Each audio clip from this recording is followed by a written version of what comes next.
Hey guys, Kevin Gillespie here. And today I want to talk to you about closing costs. Whether you're a first-time buyer or you've bought multiple homes, closing costs, escrows, prepaids, they can all get a little confusing because it's not something we do every day. And often the way the regulators have us display it can be more confusing than third period French. So what I'd like to do today is break down this into a step-by-step simple way to understand it all.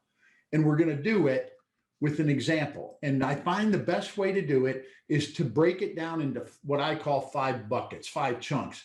1, lender fees. 2, vendor fees. 3, prepaids and escrows. 4, cash to close and credits. And then we'll show you some ways to help reduce those expenses. But again, this is an example, and things vary based on the loan amount, on the loan program, the sales contract. The way closing costs go together is the same process, but you can be sure that yours is going to be a little bit different than what I've shared here. So first and foremost, what happens is when you get your disclosure, it's pretty simple. It shows the loan amount, it shows the principal and interest payment. It's all pretty basic stuff until you get down here to the bottom piece. And then there's a large number that says closing costs that jump out, and people get hung up on this. Say, I didn't know it was going to be that much. Well, that's because they take all the fees, regardless of whether the borrower is paying for them or not, and they put them into that big fee. So don't let that scare you. So let's go and let's look at page 2, and that's where there's a breakdown of all the fees. And we're going to first look at bucket 1.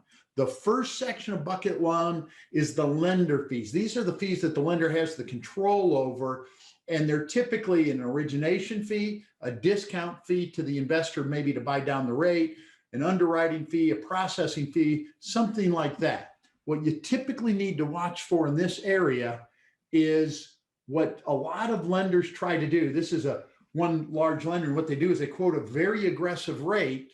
But what they don't show you is down in the fine print, it's got to be at least a 70% or less LTV, and they're going to charge 1.75 points. Well, depending on your loan size, that's a percentage of the loan amount. So 1.75 points could be, $3,500 on a $200,000 loan, or $5,000 on a $300,000 loan, on top of all the other closing costs. But we keep it pretty simple. We try to avoid those costs unless somebody really wants to buy it down. And you've got a couple of fees. And then what you're also going to see is I'm going to show you in just a little bit how we can offset these as well. Okay. But that's lender fees. So then we go to bucket 2. Okay. And bucket 2 is all the other third-party vendors that are needed to put a transaction together. They're required by the securities firms that sell mortgage-backed securities. So they want an appraisal. They want you to have an appraisal. You're paying, the proper amount for the house, or the credit report. You'll notice that the largest amount of the fees in here is title insurance. And you're going to have title insurance. But what you'll notice, title insurance is regulated by the state of Texas, and it's the same regardless of what title company you go to. So there's not a lot you can do there. They say you can shop for it. You might save $100 on the settlement fee or whatever, but it's all pretty easy and pretty clear. And then what you're going to see is, then let's go over to the other side of the page and look at what I call bucket 3.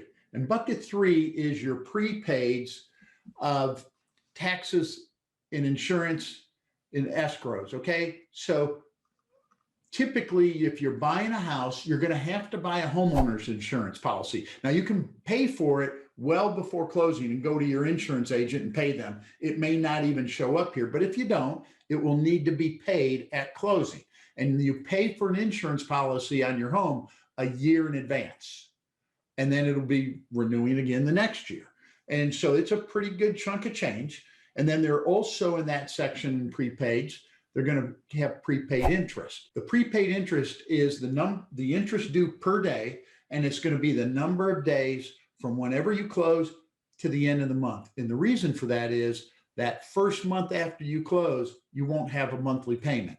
It won't start until the following month. It takes time to get the loan set up, okay, once it's closed. And so what they're going to do, if you have 20 days left, they're going to charge you 20 days of interest. So if you're closing on the 10th, about 20 days of interest. If you're closing on the 15th, about 15 days of interest. And if you close like on the 20th, it'd be 10 days of interest left. That's going to adjust regardless. Okay. It's a very fair and easy approach, but it's all there. Again, you're just paying your interest in advance for that month from the closing.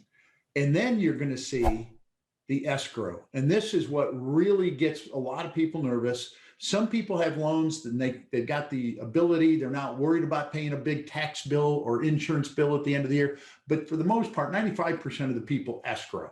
And what you're going to see with escrows is they're going to collect a couple of months reserves for escrows. They're going to take your taxes and insurance, because in the state of Texas, home taxes, property taxes are high. We don't have a state income tax, but we do have large taxes on real estate. So at the end of the year, that homeowner's insurance bill, whenever it comes due, or the tax bill can be a pretty hefty bill. And you don't want to get behind on that. You know, what's the old saying? You're never going to get around death and taxes. Well, you don't want to get behind on that and lose your home. So that's why they set this up. This is really a savings account for you.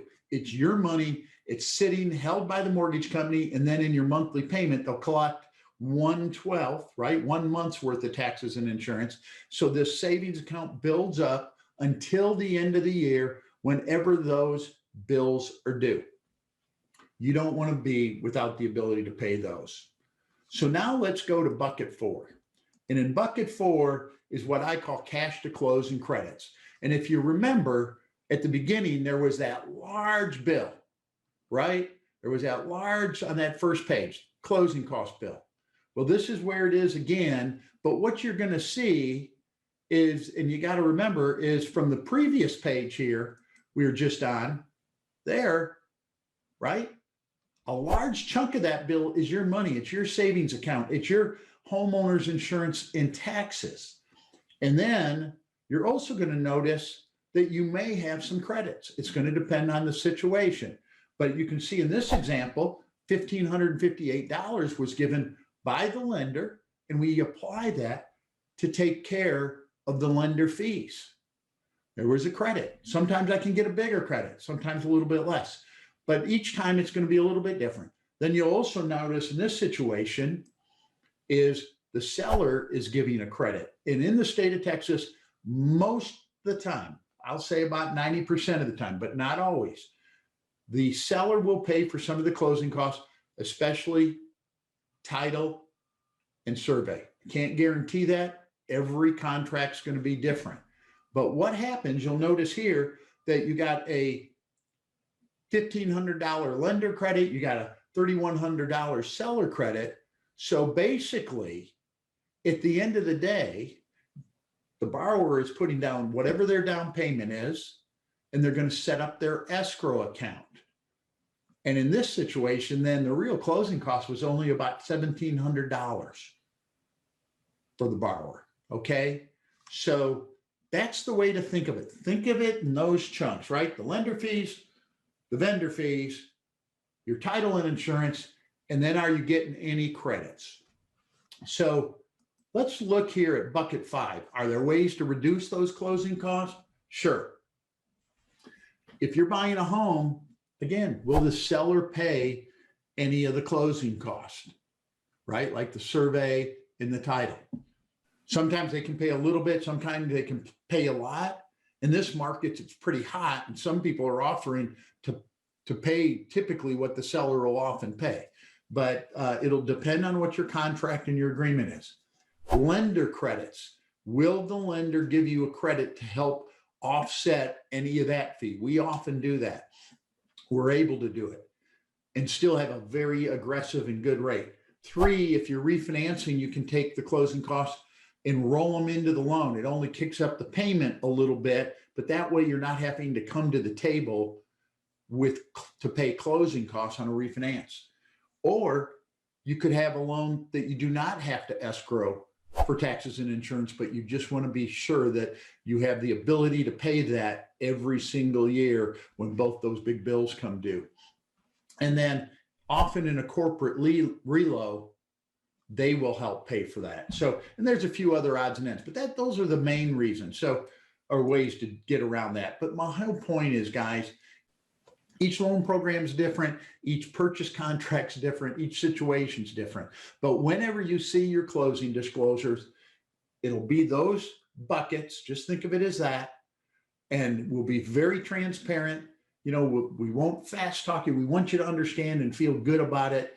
It's all on the up and up. People will take care of you, but let's go through it.